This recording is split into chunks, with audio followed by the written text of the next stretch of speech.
Hello दोस्तों, हमारी channel में आपका एक बार फिर से स्वागत है। ये हमारा दूसरा दिन। आज हम घूमने वाले हैं उज्जैन।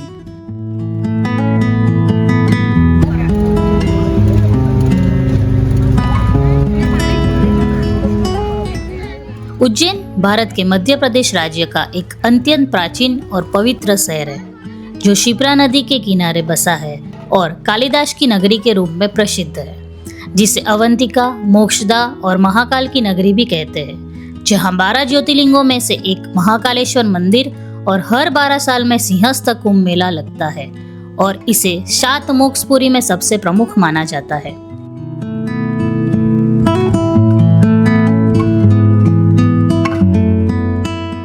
अब आज हमें पहले किया माता गढ़ कालिका का दर्शन। गढ़ कालिका मंदिर उज्जैन का एक प्राचीन और महत्वपूर्ण मंदिर है, जिसकी जड़ें महाभारत काल से जुड़ी मानी जाती है। कहा जाता है महाकवि कालिदास ने यही मां कालिका की आराधना कर काव्य सिद्धि प्राप्त की थी और इसका जीर्णोद्धार 7वीं सदी में सम्राट हर्षवर्धन और बाद में परमार व सिंधिया शासकों ने करवाया था। यह मंदिर देवी कालिका को समर्पित है। ये है श्री स्थिरमन गणेश मंदिर। पौराणिक कथा के अनुसार जब राम, सीता और लक्ष्मण वनवास के दौरान महाकाल वन से गुजर रहे थे, तब सीता जी ने अपनी यात्रा को बाधा मुक्त करने के लिए षष्ठ विनायकों में से एक चिंतामणि गणेश की स्थापना की थी। अब हम आ गए हैं काल भैरव मंदिर। उज्जैन का काल भैरव मंदिर भगवान शिव के रौद्र स्वरूप को समर्पित है, जिसका इतिहास प्राचीन है और उसका उल्लेख स्कंद पुराणों में मिलता है। यह राजा भद्रसेन द्वारा बनवाया गया माना जाता है, जो कपालिका और अघोर संप्रदायों का केंद्र था।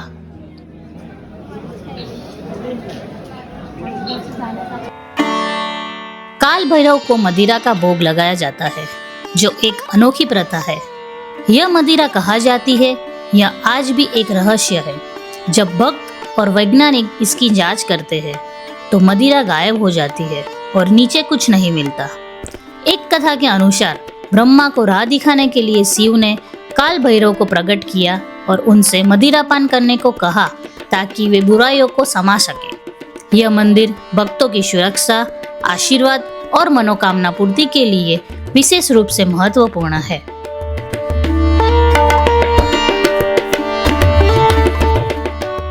लो, अब हम आ गए सिद्धवत मंदिर।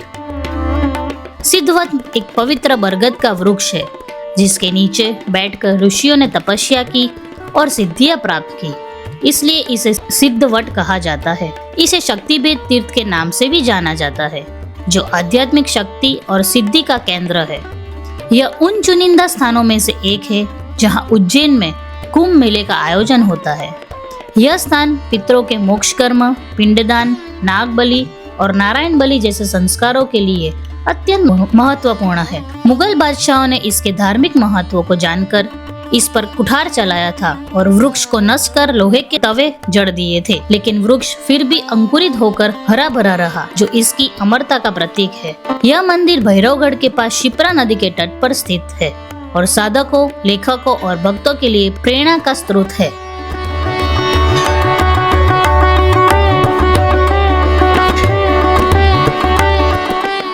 ये है सांदीपनी आश्रम। उज्जैन का सांदीपनी आश्रम द्वापर युग का एक प्रसिद्ध शिक्षा केंद्र था, जहां भगवान श्री कृष्ण, उनके भाई बलराम और मित्र सुदामा ने गुरु सांदीपनी से शिक्षा प्राप्त की थी।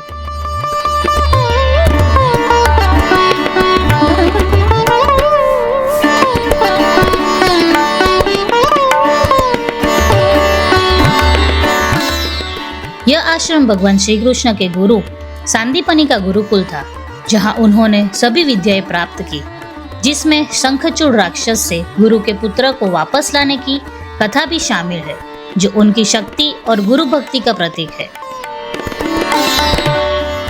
द्वापर युग का केंद्र तक्षशिला और नालंदा की तरह उज्जैन भी उस समय ज्ञान का प्रमुख केंद्र था और सांदीपनी आश्रम इस शिक्षा का केंद्र बिंदु था।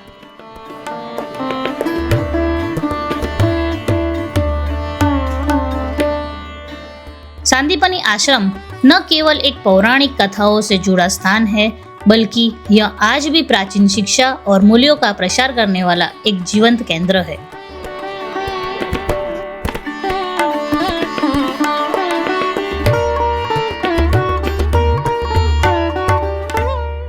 गोमती कुंड। गोमती कुंड पौराणिक कथाओं से जुड़ा एक पवित्र जल स्रोत है जो भगवान श्री कृष्ण के गुरु सांदीपनी के आश्रम के पास स्थित है। मान्यता है कि श्री कृष्ण ने अपने पवित्र अनुष्ठानों के लिए विभिन्न तीर्थों का जल यहाँ मंगाया था, जिससे यह कुंड कई पवित्र नदियों के संगम का प्रतीक बन गया और आज भी श्रद्धालु यहाँ स्नान कर पाप मुक्ति और आध्यात्मिक शुद्धि की कामना करते हैं। खासकर स्कंद पुराण में इसका उल्लेख मिलता है और इसे ब्रह्म हत्या जैसे पापों से मुक्ति दिलाने वाला माना जाता है।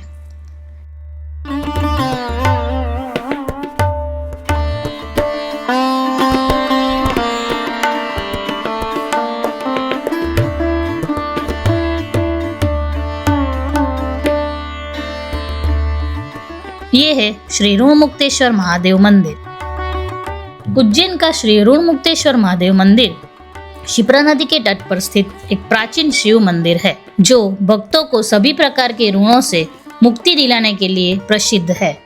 पौराणिक कथाओं के अनुसार सतयुग में राजा हरिश्चंद्र पर ऋषि विश्वामित्र का भारी कर्ज था। इस कर्ज से मुक्ति पाने के लिए उन्होंने उज्जैन में ऋणमुक्तेश्वर महादेव की पूजा की, जिसके बाद वह उन्हें कर्ज से छुटकारा मिला। मंदिर में शनिवार और मंगलवार के दिन विशेष पीली पूजा का बहुत महत्व है। इसमें श्रद्धालु पीले वस्त्र में चने की दाल, हल्दी, गुड़ और पीले फूल बांधकर महादेव की जलाधारी पर अर्पित करते हैं और कर्ज मुक्ति की प्रार्थना करते हैं। अब हमारा अगला पड़ाव था महाकालेश्वर। उज्जैन का महाकालेश्वर मंदिर 12 ज्योतिर्लिंगों में से एक दक्षिण मुखी स्वयंभू शिव मंदिर है जो काल के भी काल को समर्पित।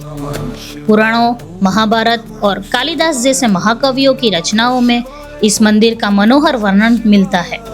उज्जैन के महाकालेश्वर ज्योतिर्लिंग की कहानी राजा चंद्रसेन और राक्षस दुष्यंत से जुड़ी है, जहां दुष्यंत के आतंक से परेशान होकर राजा और प्रजा ने शिव से प्रार्थना की। शिव धरती फाड़कर महाकाल रूप में प्रकट हुए और राक्षस का वध किया। फिर भक्तों के आग्रह पर यही ज्योतिर्लिंग के रूप में विराजमान हो गए।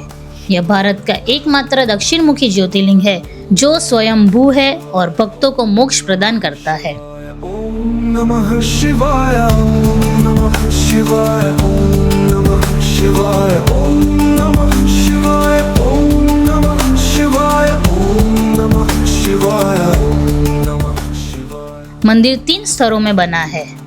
तहखाना मुख्य महाकालेश्वर ज्योतिर्लिंग, पहली मंजिल ओमकारेश्वर शिव, ऊपरी मंजिल नागचंद्रेश्वर मंदिर जो केवल नागपंचमी पर खुलता है, जहां शेषनाग पर शिव पार्वती की प्रतिमा है।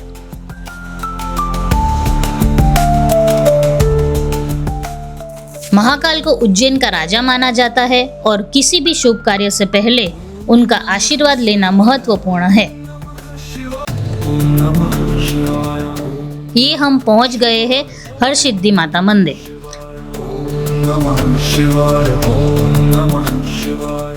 पौराणिक कथाओं के अनुसार जब सती ने यज्ञ की अग्नि में कूदकर अपने प्राण त्यागे तो भगवान शिव उनके शरीर को लेकर तांडव करने लगे। तब विष्णु ने सुदर्शन चक्र से शरीर के टुकड़े किए और यहाँ सती की कोहनी गिरी, जिससे यह शक्तिपीठ बना। यह 51 शक्तिपीठों में से एक है।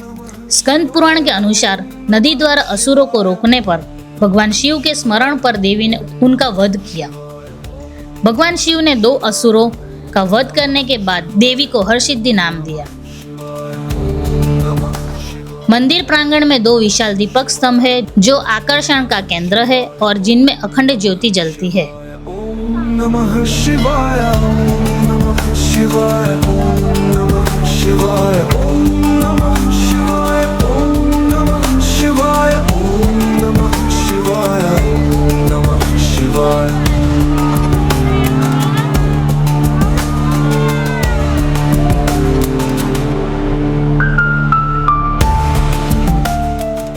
अब हम आ गए हैं रामगढ़। रामघाट उन 4 स्थानों में से एक है जहां हर 12 साल में कुंभ मेला लगता है। मान्यता है कि भगवान विष्णु ने यहाँ अमृत की कुछ बूंदें गिराई थी, जिससे यह स्नान के लिए अत्यंत पवित्र हो गया। कुछ मान्यताओं के अनुसार भगवान राम, सीता और लक्ष्मण ने वनवास के दौरान यहाँ स्नान किया था। हालांकि यह स्थान चित्रकूट के रामघाट के साथ भी जोड़ा जाता है। यह घाट पितृदोष, शांति, पिंडदान और तर्पण जैसे अनुष्ठानों के लिए विशेष रूप से प्रसिद्ध है, जहाँ लोग अपने पूर्वजों के लिए प्रार्थना करते हैं। यहाँ हर शाम होने वाली शिप्रा आरती बेहद भव्य होती है और बड़ी संख्या में श्रद्धालु इसमें भाग लेते हैं।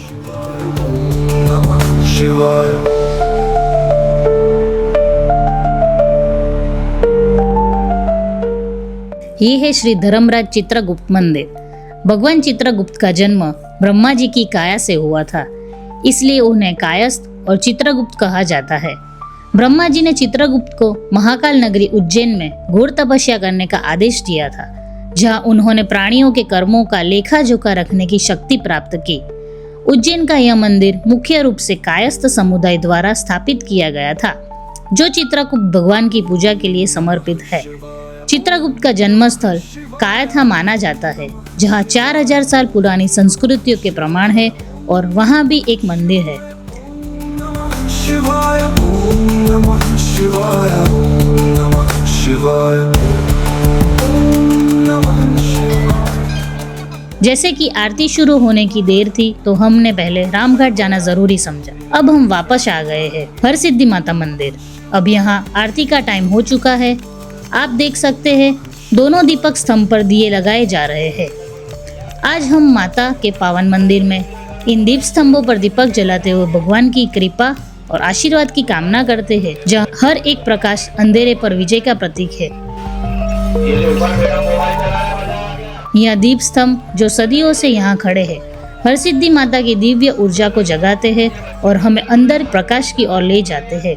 हमारी ये यात्रा और यह दीप प्रज्वलन आपकी सभी मनोकामनाओं में उजाला लाए। जय हरसिद्धि माता। ओम नमः शिवाय ओम नमः शिवाय ओम नमः शिवाय ओम नमः शिवाय ओम। आज उज्जैन के महाकालेश्वर समेत कई पवित्र मंदिरों के दर्शन कर मैंने आत्मा को एक नई शक्ति और शांति का अनुभव किया। महाकाल के दिव्य दर्शन में मुझे याद दिलाया कि भक्ति और श्रद्धा ही जीवन को सच्चा उद्देश्य देती है। इन प्राचीन मंदिरों की सुंदरता, इतिहास और आध्यात्मिक ऊर्जा हर श्रद्धालु के मन को स्पर्श करती है। अगर आप भी आत्मिक शांति की तलाश में हो, तो उज्जैन की इस यात्रा को अपने दिल में एक अमिट स्मृति बनाइए। इस यात्रा में हमारे साथ जुड़ने के लिए आपका खूब खूब धन्यवाद। ऐसे ही और वीडियो के लिए हमारे चैनल को सब्सक्राइब करें। जय भोलेनाथ। ओम नमः